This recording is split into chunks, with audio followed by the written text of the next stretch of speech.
One question which I feel like a lot of startups always struggle with is to decide when to exit their startup. What is your strategy? When do you feel is the right time that, okay, now is the time that you should exit? Yeah, that's a good question. So when I started my company, we had in mind that we would build a business and we would sell it, right? So I think that's what kind of made it easy for us.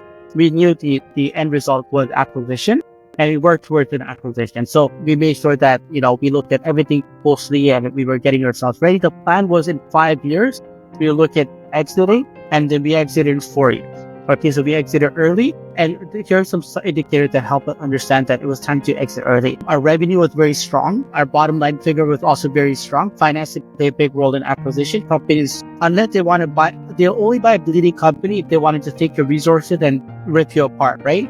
But the valuation is not very high. So if you want to sell for a good valuation, what you have to really do is to make sure the bottom line figures are good. So we noticed that the bottom line figures were very good. We had a lot of work coming in, and we were at a point where we did not have the bandwidth to manage more work, right? So we kind of plateaued, and then COVID also hit.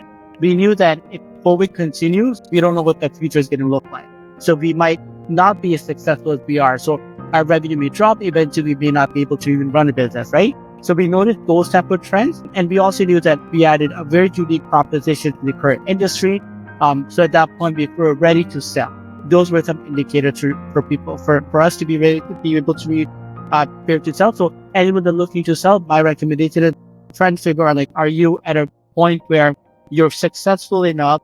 And if you want to scale further, you need the right external support. And if that's the case, then you might be in a good position to sell. Or, are you kind of drained out? Are you not able to do it? And that's okay. If it's too much for you at this point, and you've done enough, you build a successful business, you want to get out, that's also okay. But, bottom line figures play a big role in your valuation as well.